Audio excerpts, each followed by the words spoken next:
नमस्कार मेरी YouTube family. आज हम लोग सुनते हैं एक नई कहानी। कांग्रेस मिसेस चोपड़ा। अब चोपड़ा जी खतरे से बाहर है। भगवान तेरा लाख लाख शुक्र है। 74 वर्षीय श्रीमती चोपड़ा की आंखों में आंसू भरा है। पर आप अकेले इस उम्र में इनको कार में डालकर खुद ड्राइव करके ना लाती तो थोड़ी और देर होने से कुछ भी हो सकता था। क्या घर में कोई और नहीं था? डॉक्टर ने पूछा तो जवाब देते हुए श्रीमती निहारिका चोपड़ा की आंखें भर आई। 4 बेटियां हैं, मगर अब सबकी शादी हो चुकी है, सब बाहर हैं। अभी तो किसी को खबर भी नहीं कर पाई। आज इनकी जिद से सीखी हुई ड्राइविंग इन्हीं के काम आ गई। मैं कहती थी कि इतने नौकर हैं, ड्राइवर हैं, मुझे ड्राइविंग नहीं सीखनी, पर इन्होंने खुद मुझे सिखाई। और देखो, आज दीपावली के दिन सबको हमने छुट्टी दे दी थी।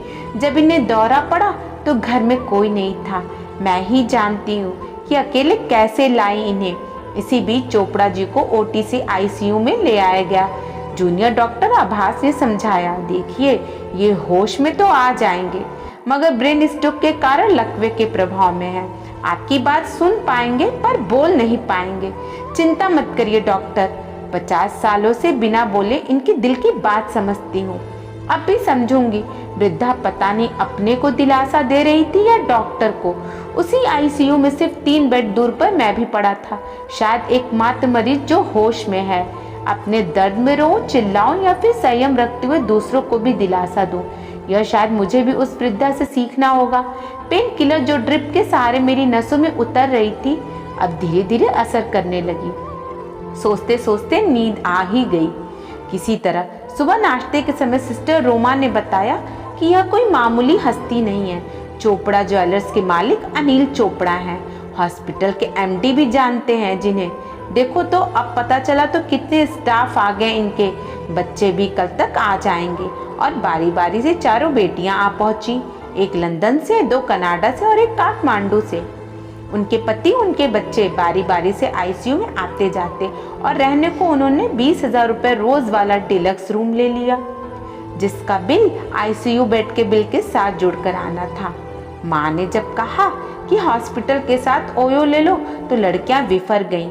ओह नो मॉम, हम पापा से दूर नहीं रह सकते। बड़े लोग आईसीयू में तो फिर भी कोई नहीं रह सकता। बारी बारी बच्चे नानू नानू करते आते और चले जाते, पर लड़कियां जब आती तो लगता कि एक दूसरे की जासूसी कर रही हैं। एक दिन रात में जब अकेली बड़ी बेटी सुमी पिता के पास थी, उसने धीरे से पूछ लिया, पापा वो तिजोरी की चाबी कहाँ है? चोपड़ा जी कुछ बोलना चाहते थे मगर अभी भी बोल नहीं पाए। तभी माँ के आने से सुमी चुप हो गई।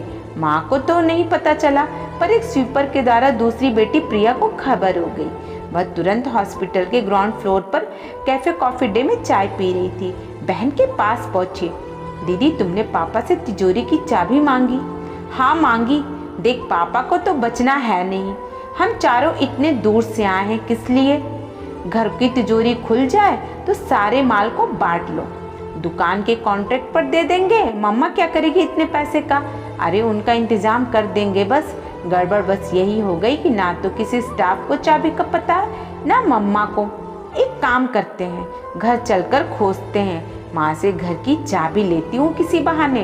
तभी माँ आ गई। दोनों बेटियों की चिंतित देखा तो पूछ बैठी, क्या हुआ प्रिया? कुछ नहीं मम्मा, कल रात से नींद नहीं आई, सोच रही हूँ आज सुमी के साथ घर जाकर सोऊंगी, तभी नींद पूरी होगी।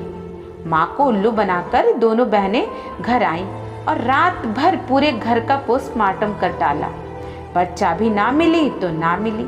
अब तो डायरेक्ट मम्मा से बात करनी ही पड़ेगी। सुमी बड़बड़ा रही थी। जब बाकी परिवार सीसीडी में कॉफी पीने गए तो सुमी माँ के साथ आईसीयू लॉबी में ही रुक गई।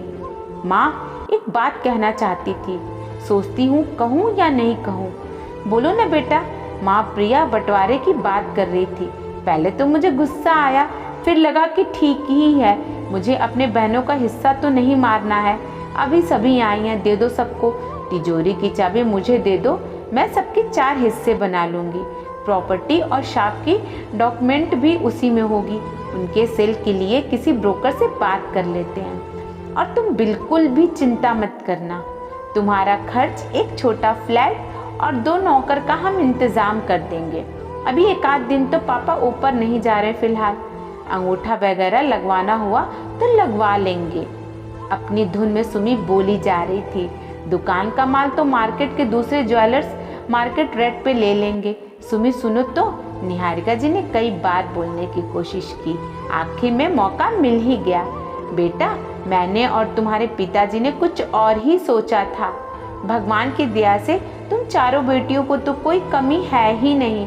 तुम्हारे पिताजी ने अपने ग्रेटर फरीदाबाद वाले प्लॉट पर एक वृद्धाश्रम बनाने का फैसला किया था और सारी संपत्ति उसके लिए दान देने की वसीयत कर चुके हैं। वो जब ठीक होकर हॉस्पिटल से निकलेंगे तो इसे पूरा करेंगे, और अगर ईश्वर को कुछ और मंजूर हुआ तो मैं उनके इस आखिरी सपने को पूरा करूंगी। और मेरी 4 बेटियां हैं ना मदद के लिए। सुमी के मुंह से हाँ माँ भी नहीं निकला, चुप सी हो गई। अगले ही दिन एकाएक प्रिया बोली, माँ इनके काम में कुछ दिक्कत आ गई है, हमें जाना पड़ेगा। फिर अगले 3 दिनों के भीतर सभी लड़कियां, दामाद और बच्चे विदा हो गए। फिर निहारिका जी अकेली हो गई, लेकिन उनकी किस्मत में अकेला रहना नहीं लिखा था। रविवार 3 जनवरी जब गजब की ठंड में वह आईसीयू लॉबी के बेंच पर कंबल ओढ़े सो रही थी तो किसी ने उसे हिलाकर जगाया। आंटी चलिए, अंकल को होश आ गया है। यह नाइट ड्यूटी की नर्स प्रीति थी। जब चोपड़ा जी के हाथ पकड़े और उनकी आंखों में झांका तो फिर निहारिका की आंखों में हिम्मत जाग उठी। 2 महीने और हॉस्पिटल में लगे, मगर इसी बीच पति पत्नी ने सारा कारोबार बेचकर अपने खास बिल्डर से आश्रम का काम शुरू करवा दिया था। जब वृद्धाश्रम का उद्घाटन हुआ तो मीडिया वाले भी आए। अनिल चोपड़ा जी दिल्ली के इतने बड़े व्यापारी होते हुए एकाएक आपको इतना बड़ा डिसीजन कैसे लिया? यह एक सही निर्णय था, मगर मैंने नहीं, एक सही व्यक्ति ने लिया, मेरी धर्म पत्नी ने। मैं तो कोमा में था, पर जो इसने किया बहुत अच्छा किया और मेरे बच्चों ने मेरा पूरा साथ दिया। कहते हुए श्रीमती चोपड़ा मुस्कुरा दी और अपनी बेटियों को देखकर माँ जो थी।